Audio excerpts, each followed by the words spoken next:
sandwiches cost? No. Well, have the 20-inch wheels. The new Volkswagen Tiguan, full of reasons to get excited. Contact your local retailer today. Some features mention what's standard but available at additional cost. Leading Britain's conversation. This is LBC with LED. Do you have a question for Adam Finn of the JCPI about vaccines, or Simon Calder from The Independent about travel, or where those two topics collide? It's 0345 6060 973. For you, Adam, Emma wants to know, are vaccine antibodies exactly the same as naturally made COVID antibodies? So there are some differences. The vaccines that we're using at the moment just contain one protein from the virus, called the S protein or the spike protein. So we're only seeing antibodies to that one protein when you get the vaccine, whereas when you get the infection, you're getting the whole virus. So you'll make antibodies to other parts of the virus as well. However, because the spike protein is the thing that's on very outside of the virus that the immune system sees mostly and that connects us, the virus, to our cells, it's those antibodies against the spike protein that we think are the most important in terms of inducing antibody-mediated protection. There is another kind of protection that the vaccines and the infection induce called T-cell protection, and that's against, again, all the different things in the virus in the case of the infection, but only the S protein in the case of these vaccines. So there are some differences, but overall they overlap and they're doing the same kind of job. Thank you for the question, Emma. 84850. You want to text. Nigel's in Wolverhampton with a question for Simon Calder. Nigel. Hi, Simon. Quick one. We booked a cruise in 2020 and we're forced to transfer the cruise because it was either paying full, and there were 6 people, so it was either paying full or lose your deposit, which is quite a big deposit. So we decided to transfer. What I want to know is, we're transferring from July this year. We have 4 teenagers and 2 adults. If the other cruise companies follow P&O's suit and ask for vaccine for the impossible teenagers, will we be able to, can we get our deposit back, which is quite substantial, plan something else, or will the cruise, we don't really know. 3 of the big cruise companies haven't made a stance on this yet, but do you know what the situation is with transfers and deposits that have been paid? Yeah, you would most certainly get a refund unless you've done something a little bit odd, like take advantage of future cruise credit and therefore get a bonus on that, in which case you wouldn't necessarily get a refund, you'd get yet another cruise credit. But I'm inferring, because you're going with teenagers, that you're not going with Saga, you're not going with Fred Olsen Line, which is another one which is sort of looking at possibly doing this, and P&O, clearly these are brand new cruises that it's come up with, these Southampton to Southampton ones, so I don't think that you will be affected, but the cruise lines that have brought in this condition, absolutely, it's a new condition, it wasn't there when you booked, so of course they will need to refund you. It would just be a little bit tangled if you've been effectively kind of working on a voucher. It got very, very messy about a year ago, and many people inadvertently took vouchers when they could have had cash, and the effects of that are still rumbling through. But I'd be pretty sure it's going ahead, except tell me Nigel, where it's going. It's going from Venice back to Croatia. It's going from Venice down the Atlantic. The flights have been cancelled, but that's another story. Jet2 just cancelled the flights to Venice. That's another story, but that's covered under if they go and find me another flight. But it's just a vaccine, though. I don't think you can get teenagers vaccines. Well, no, you won't be expected to do that, but also I think the chances of that cruise going ahead as you booked are pretty low.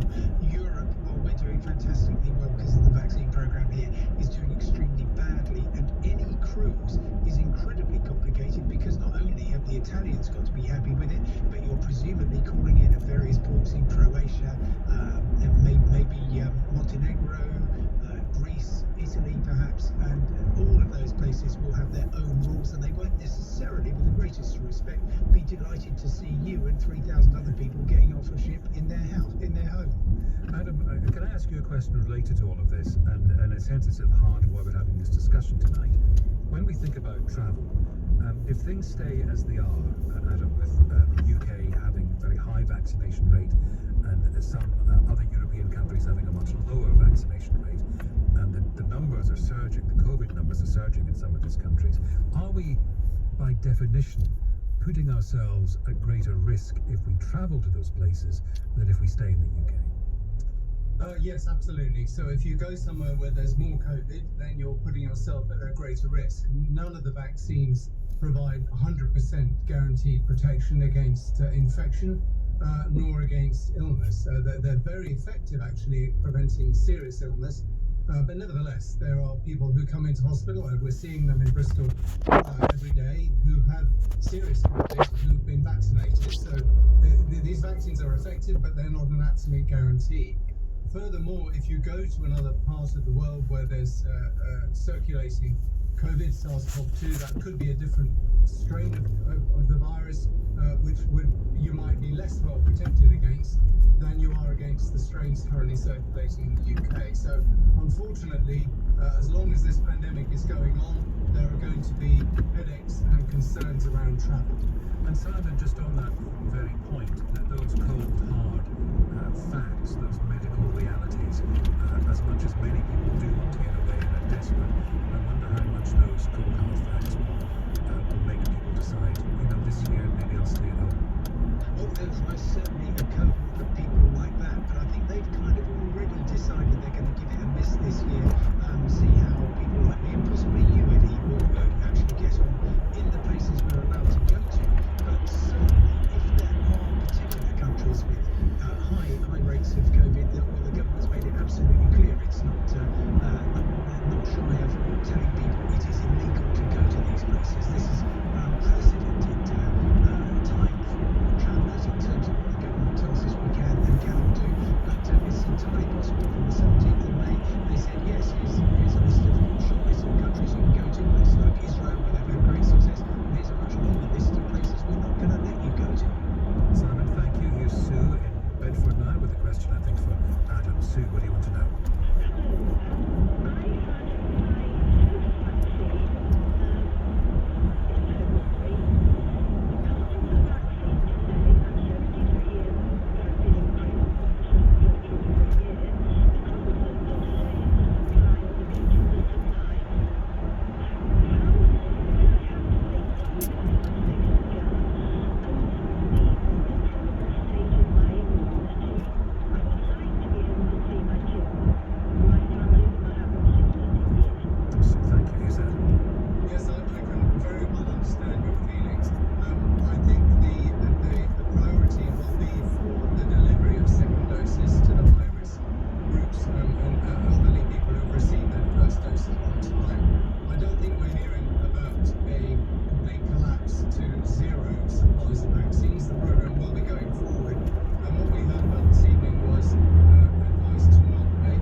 873 Adam Finn is here, Professor of Paediatrics at the University of Bristol and a member of the Joint Committee on Vaccination and Immunisation, and Simon Kohler, travel editor of The Independent. Vaccines, travel, what's your question? You can also text 84850. Here's Thomas Watson now with the LBC News. A letter from officials at NHS England has warned of a significant reduction in coronavirus vaccine supplies from the end of March.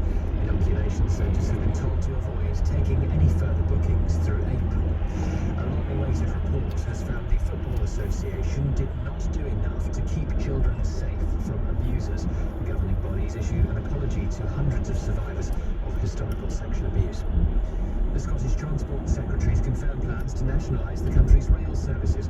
A public sector body will take over the running of the ScotRail franchise from the Dutch firm Abellio next year. Mostly clear across southern and eastern Scotland, northeast England and the West Country. Quite cloudy elsewhere tonight, a low of 2 degrees. Next week, LBC will be discussing the realities of owning electric vehicles. Throughout the week, we'll look at common misconceptions of owning electric vehicles, the latest options available to charge cars at home and in public spaces, as well as advancements made in the industry. That's all next week, thanks to the Go Ultra Low campaign. You can find out more now at lbc.co.uk.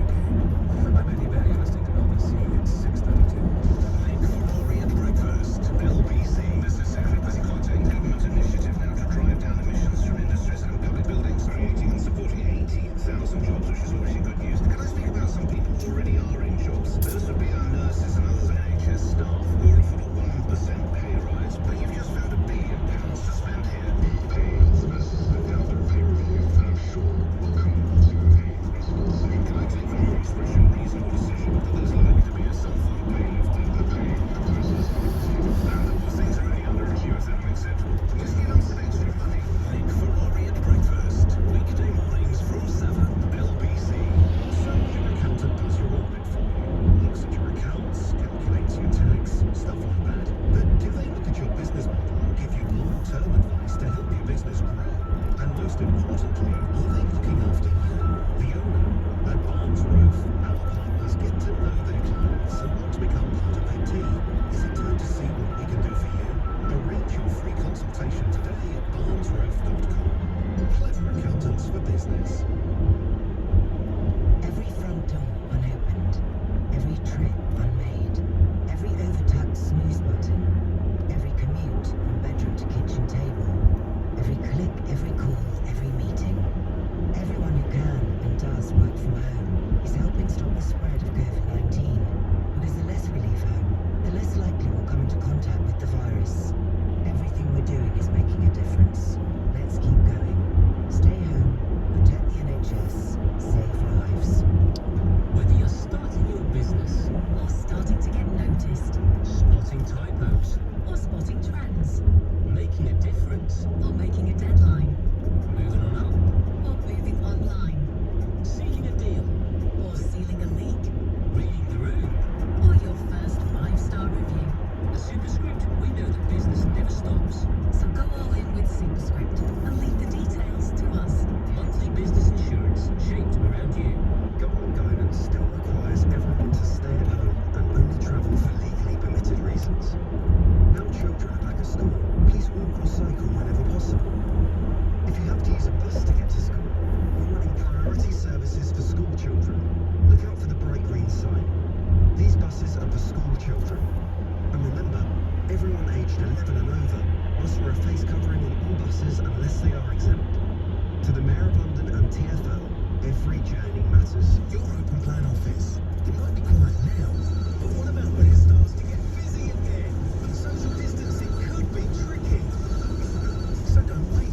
Speak to the glass office people now about social distancing screens and glass partitions. They provide a safer, more hygienic way to share an open plan office. They're quick to install with minimal disruption, suitable for nearly every office environment, and now with finance options available. Theglassofficepeople.co.uk, creating safer new spaces in places. If you need to travel for legally permitted reasons or as part of your daily exercise,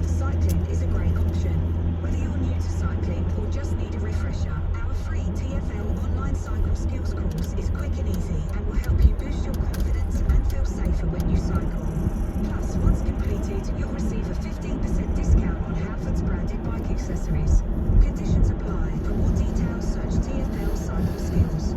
To the Mayor of London and TfL, every journey matters. The Eddie Mayer Show. Call 0345 6060 973. Tweet at LBC.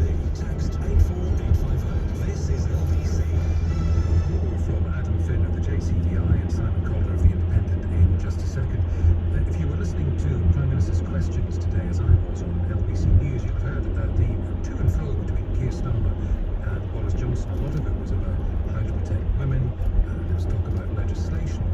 We're just hearing, and Ben Kentish is here with the actual details about what sounds like it might be a bit of a change. There is a change in it. At the moment, if you commit a crime and you commit it against someone because of their religion, race, ethnicity, disability, it carries a potentially longer sentence because it can be classed as a hate crime. And there's been a campaign for gender to be added to that list, so misogyny becomes a hate crime. Some police forces are already doing that voluntarily, but it's been announced in the House of Lords this afternoon by a government minister that the government is going to trial doing that across the country. They're going to ask police forces to record and identify any crimes against the person, such as, they say, stalking and harassment and sexual offences, where the victim perceives it to have been motivated by a hostility based on their sex.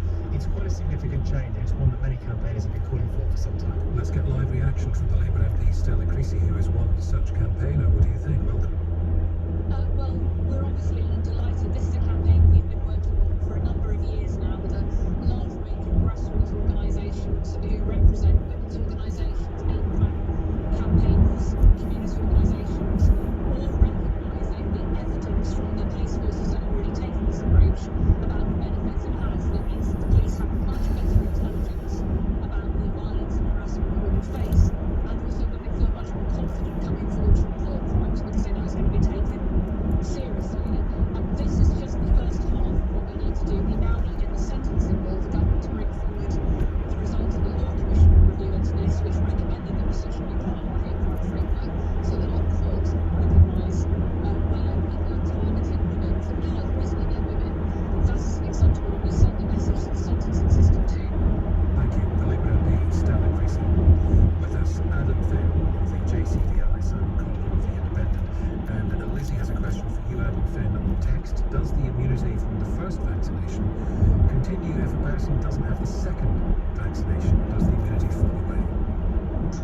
It will fall away, and it's really important to have that second dose. Neither of these vaccines have really been studied out beyond the 3-month period, but they have been studied after a second dose, and we know that that gives you a good booster response, which will lead to a longer period of protection. So really important to get that second dose, absolutely vital. One dose will give you that short-term protection that we all need in the short term, but it won't carry that protection on towards the end of the year. So please be sure to get that second dose. Thank you. A question for Simon now from Loretta in Southgate. Loretta. Hello there, yes.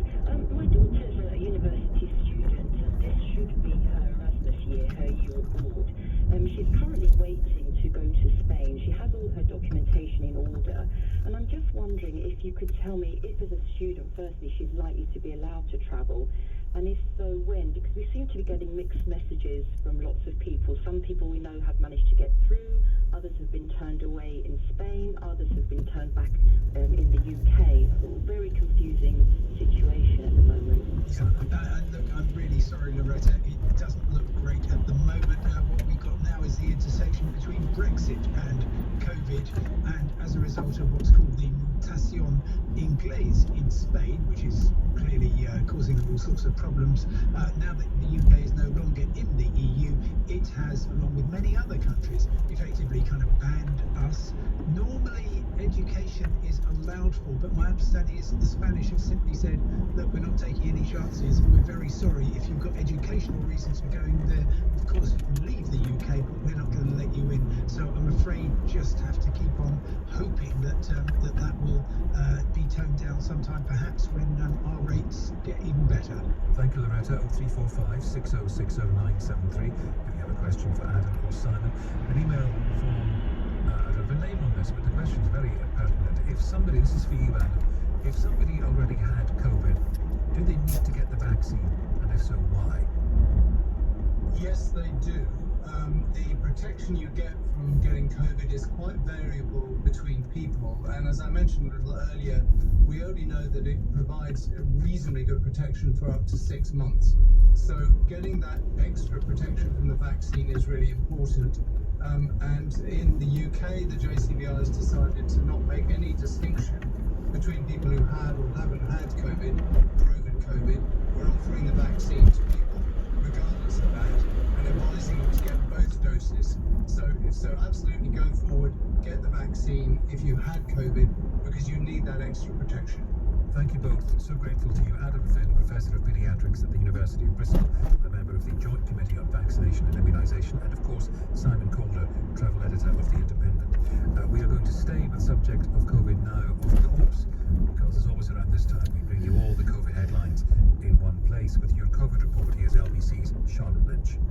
Eddie, there is going to be a significant drop in supply of coronavirus vaccines in the UK. In a letter to NHS vaccine sites, the government's vaccine task force says there will be a reduction for first doses from the 29th of March, predicted to last 4 weeks. Now, it will slow the rollout for first doses for everybody who's aged under 49. The focus will be on getting first and second doses of the vaccine to the top 9 priority groups. The Health Secretary's been questioned about it at tonight's Downing Street briefing. Supply is always lumpy, and we are on course to deliver the offer that everybody who's aged 50 and above will be able to get vaccinated by the 15th of April. I recommit to that today, and of course, you know, these supply schedules have moved up and down throughout this whole rollout. It's absolutely